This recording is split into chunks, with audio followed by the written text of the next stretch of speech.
सोचिए, आप रात को अकेले अपने आंगन में बैठे हैं। अचानक हवा का एक तेज झोंका आता है, दिया टिमटिमाता है और अपने आप बुझ जाता है। कौवे की आवाज अचानक कानों में गूंजती है। आपका दिल तेजी से धड़कने लगता है। क्या ये महज हवा है या कोई और भी है आपके आसपास? गरुड़ पुराण कहता है, पितृपक्ष में आत्माएं सचमुच पृथ्वी पर लौटकर आती हैं और इसीलिए इसे कहा जाता है आत्माओं का पर्व।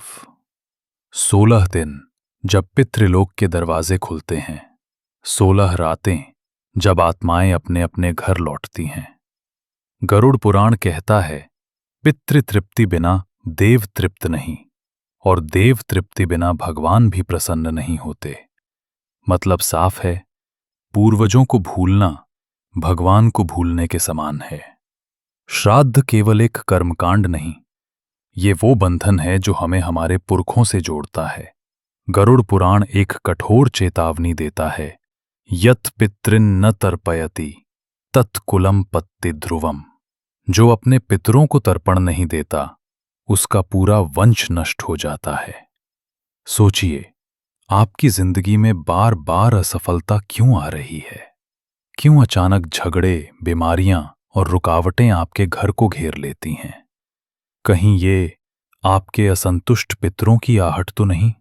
मृत्यु के बाद आत्मा 13 दिन तक अपने ही घर में मृत्यु के बाद आत्मा 13 दिन तक अपने ही घर में रहती है।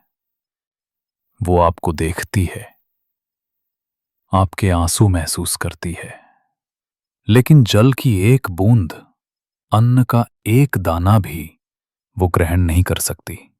गरुड़ पुराण कहता है, श्राद्ध ही वो मार्ग है जिससे आत्मा की प्यास बुझती है। सोचिए, आपके ही घर में आपके पूर्वज खड़े हों और आप उन्हें जल न दें, क्या वो आत्मा शांति से जाएगी? जब आत्माएं असंतुष्ट होती हैं तो उनका रोष पूरे वंश को खा जाता है।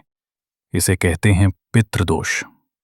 लक्षण स्पष्ट हैं, गर्भपात, संतान सुख में रुकावट, व्यवसाय में असफलता, घर में लगातार झगड़े। कहते हैं एक राजा ने श्राद्ध की उपेक्षा की। रात को स्वप्न में पितर आए और बोले, हम प्यासे हैं। सुबह होते ही उसके राज्य में अकाल पड़ गया। श्राद्ध को नजरअंदाज करना अपने ही पितरों का श्राप बुलाना है। श्राद्ध का अर्थ है श्रद्धा से किया गया कर्म। इसमें जलदान, गौदान, ब्राह्मण भोज और कौओं को अन्न देना शामिल है। कौआ पितरों का प्रतीक माना गया है। जब वो अन्न खाता है, माना जाता है कि पितर स्वयं उस अन्न को स्वीकार कर रहे हैं। विज्ञान भी मानता है कि जब हम अपने पूर्वजों को याद करते हैं तो हमारी आनुवंशिक स्मृति, जेनेटिक मेमोरी जागृत होती है। यही हमें शक्ति और संबल देती है। इसीलिए कहा गया है, जिसके पितर प्रसन्न होते हैं उसका वंश कभी अकाल से नहीं घिरता। क्यों कहा जाता है कि पितृपक्ष आत्माओं का पर्व है? क्योंकि इस समय जीवित और मृत के बीच का पर्दा सबसे पतला हो जाता है। हमारी प्रार्थना, हमारा दान सीधे पितरों तक पहुंचता है। उनके आशीर्वाद से वंशज के पाप धुल जाते हैं, घर में सुख शांति लौट आती है। यही वो शक्ति है जो हमें हमारे पुरखों से एक अदृश्य डोर से बांधती है। कहते हैं एक ब्राह्मण हर साल अपने पिता का श्राद्ध करता था, पर एक बार वो भूल गया। उस रात उसके स्वप्न में पिता प्रकट हुए। उनकी आंखों से आंसू बह रहे थे।